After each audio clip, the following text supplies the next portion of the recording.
Okay, hey everyone, welcome to an episode of On the Wrist from Off the Cuff. Time another cool review, guys, from the brand Infantry Watch Company.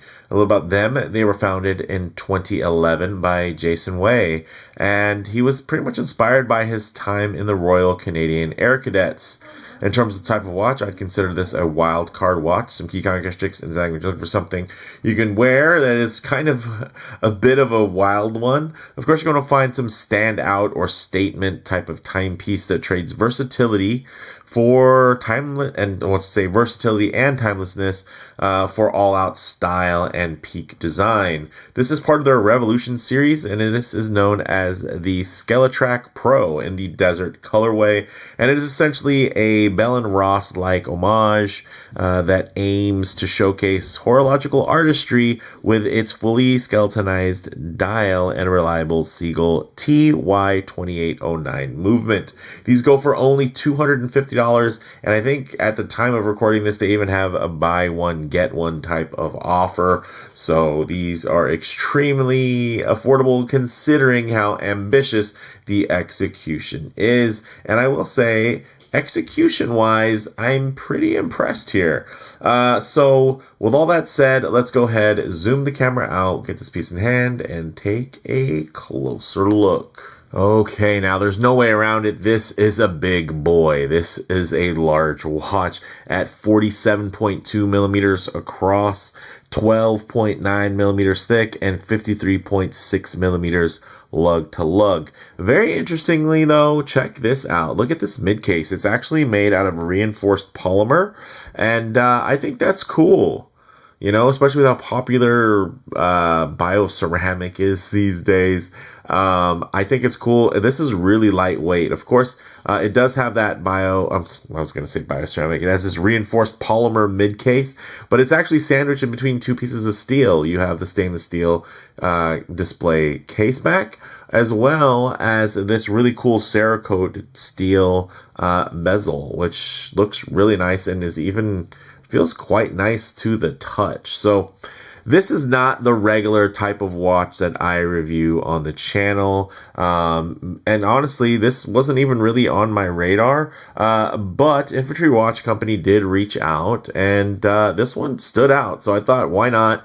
Honestly, I understand, although this might not be my cup of tea in terms of its overall design, it's definitely something I see a market for, especially from my time in the military. Stuff like this, honestly, I see stuff like this that's a way more expensive, and it does grab my attention just because, I mean, look at this. This thing is it has a lot of design elements, a lot of ornate details. There's a lot of craftsmanship that goes into this. It's just, of course, the way they make it affordable is that right there, that Seagull movement. But this does hack and hand wind, which is nice. But I mean, how supple this silicone strap, it's pretty wild. I mean, look at the fine details here. It's kind of crazy to me that you can get something like this for $250. I mean, look at that dial. Look at this movement.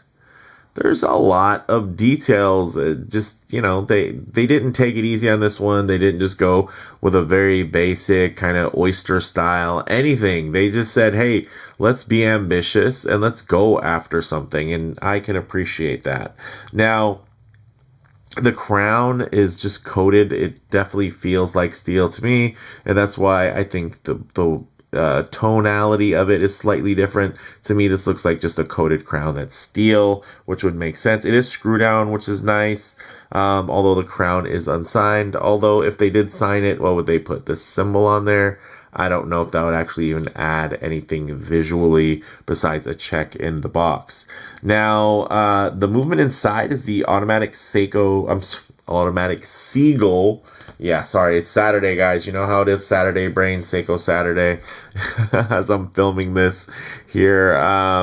This is an automatic Seagull TY2809 movement. It has a 36-hour power reserve, beats at 3 hertz or 21,600 vibrations per hour in terms of that beat rate, and it does hack and hand wind, which is quite nice to have.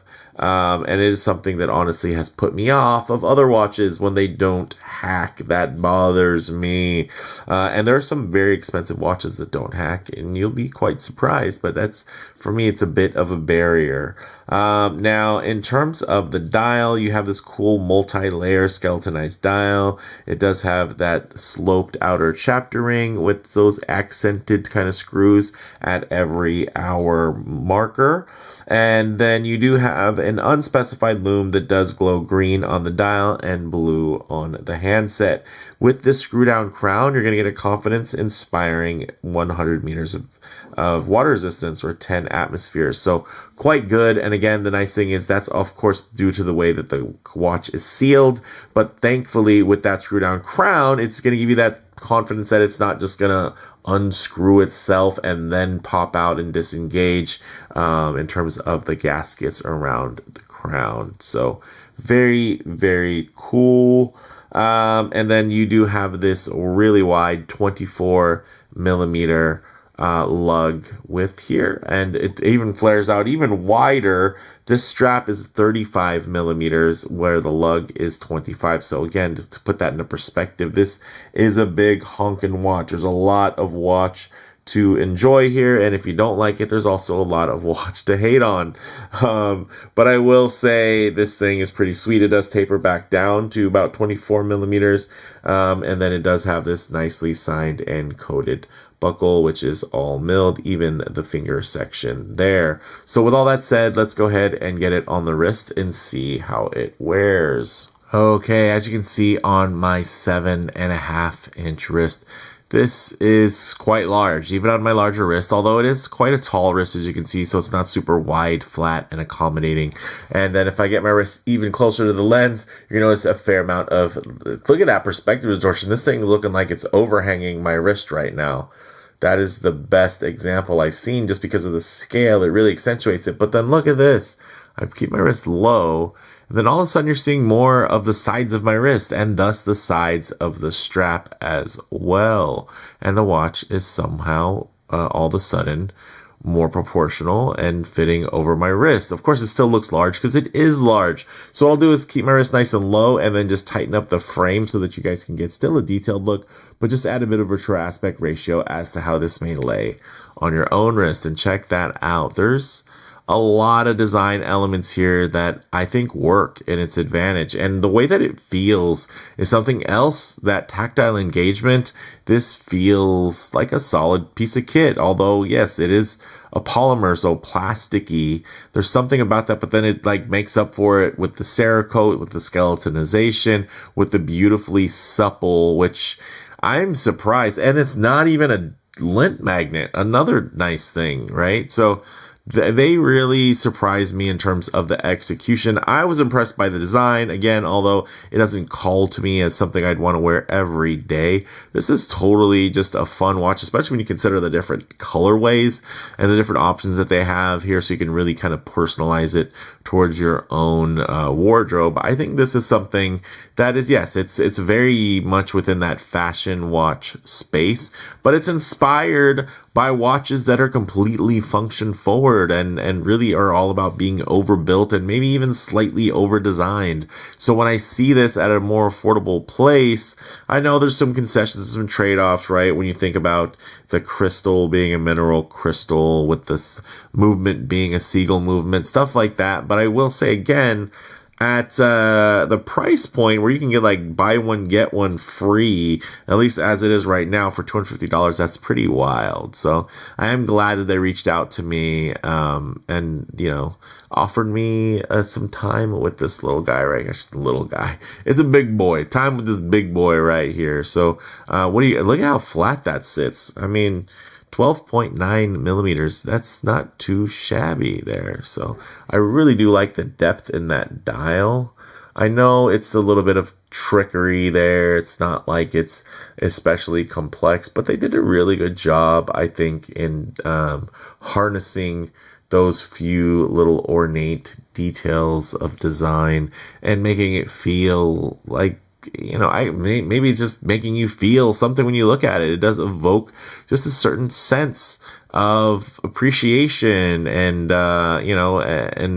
an urgency in design, and I do like that it is still quite cohesive, whether it be in the design, of course, being overbuilt with all these fun details, or the fact that it also feels quite good in terms of its construction, feels very lightweight, but still quite solid. So this is a cool one. So let's get it off the wrist, set up for some loom shots, low light transition, and closing thoughts. Okay, let's go ahead and hit the lights here. All right, pretty simple layout. Nothing crazy, but I'm not disappointed either. So, hey, good on them. Again, $250, while that's not cheap, it's still quite attainable.